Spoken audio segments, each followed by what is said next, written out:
ఒక తాటాకు పందిరి గదిలో రమణులు కూడా ఉంటుండేవారు. అలా ఉన్న రోజుల్లోనే ఒక ఆశ్చర్యకరమైన సంఘటన జరిగింది. ఆయన ఒక గదిలో ఉంటుండగా ఒక్కొక్కటి లోపల ఉండేది, ఒక 4 కిటికీల దగ్గర పడుకునేవారు. ఆయన పడుకున్నారు. ఇంతలో అలికిడి వినపడింది. ఊరికి చిట్ట చివరకు ఉంది ఆగ్నేయ భాగంలో. ఏమైంది, దొంగలు వచ్చారేమో అని అక్కడ ఉన్నవాళ్ళు లేచి కిటికీలోంచి చూశారు. చూసి 6 ఉన్నారు అన్నాడు. లోపల ఉన్న అతను కనపడ్డారు. బయట 6 దొంగలు, 6 ఉన్నారన్నాడు.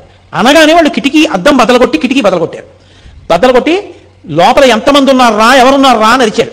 అరిచేటప్పటికీ రమణులు ఆయనకి నిద్ర ఏమిటి, శరీరం నిద్రపోతుంది. ఆయన కూర్చుని అన్నారు, తలుపు తీయండి, వారిని రమ్మనండి, వారికి కావలసినవి ఏ ఉన్నా తీసుకుని వెళ్ళమనండి అన్నారు.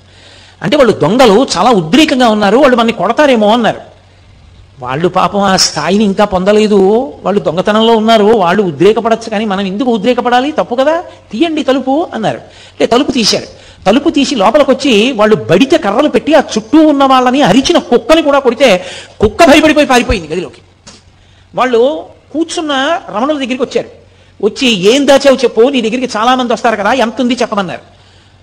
ఏమీ లేదు, ఉన్నవన్నీ అక్కడే ఉన్నాయి, మీకు కావలసినవి ఏ ఉన్నా మీరు పట్టుకెళ్ళవచ్చు అన్నారు. వాళ్ళు బడితి కర్ర తీసి ఆయన ఎడమ తొడ మీద కొట్టారు. బలంగా కొట్టే వెంటనే ఇలా తట్టు తేరిపోయింది. అంత దెబ్బ కొట్టే అబ్బా అని కూడా అనలేదు ఆయన. అలాగే కూర్చుని ఇక్కడ కూడా కొడతారా అని అడిగారు.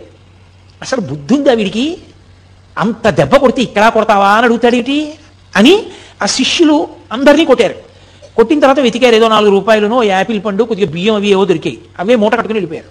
వెళ్ళిపోతుంటే ఈయన్ని బయటికి పొమ్మన్నారు. అంటే వెళ్ళి ఉత్తర గృహంలో ఒక చిన్న తాటాకు పందిరి కింద కూర్చున్నారు.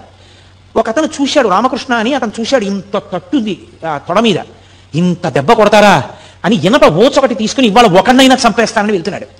రమణులు పట్టుకుని అన్నారు, అన్నం తింటున్నప్పుడు నాలుక పళ్ళ కింద పడుతుంది ఒక్కొక్కసారి. పళ్ళు నాలుకని కొరికాయని నాలుకది తప్పని నాలుక కోసుకుంటావా? నాలుక సరిగ్గా ఉన్న పళ్ళే కొరికాయని పళ్ళు పీక్కుంటావా? పళ్ళు నావే, నాలుక నావే. వాళ్ళు ఈశ్వరుడే, నేను ఈశ్వరుడే. ఇంత గొప్ప పూజ నాకెవరు చేస్తారు? ఎంత మంచి పూజ చేశారు. వాళ్ళు దొంగలు కాబట్టి పాపం వాళ్ళకి తగిన సంస్కారం లేదు. వాళ్ళు ప్రవర్తించినట్లుగా మనం ఎందుకు ప్రవర్తించడం, తప్పు అలా చేయకూడదు, ఊరుకోండి అన్నారు. వాళ్ళు వెళ్ళిపోయారు. మరునాడు ఈ విషయం కర్ణాకర్ణిగా పోలీసులకి తెలిసి పోలీసులు వచ్చారు. కనీసం కొట్టారని దెబ్బ కానీ ఏమీ చూపించలేదు మహర్షి. కానీ దొంగలు పట్టుబడ్డారు, వాళ్ళని జైల్లో పెట్టారు. తర్వాత నేను మీతో ఎందుకు మనవి చేస్తున్నానంటే, నిద్దట్లో దొంగలు వచ్చారు, కర్రలు పెట్టి కొడుతున్నారు అంటే ఎవరైనా ఎంత ప్రతిస్పందించాలి? అప్పుడు కూడా ఆయనది ఉదాసీనమే, అదే స్థాయి, అంతే ప్రేమ. అమ్మని పిల్లాడు పిలిచి ఎవరితోనో మాట్లాడుతుంటే అమ్మ పలకలేదని కోపం వచ్చి చెళ్ళని చంపకాయ కొడితే ఏమిటది అని ఊరుకున్న అమ్మలా, పిల్లవాడికి తెలియదని క్షమించేసిన తల్లిలా క్షమించేయడమే తప్ప కనీసం దొంగల మీద ఒక చిన్న కంప్లైంట్ ఇవ్వలేదు.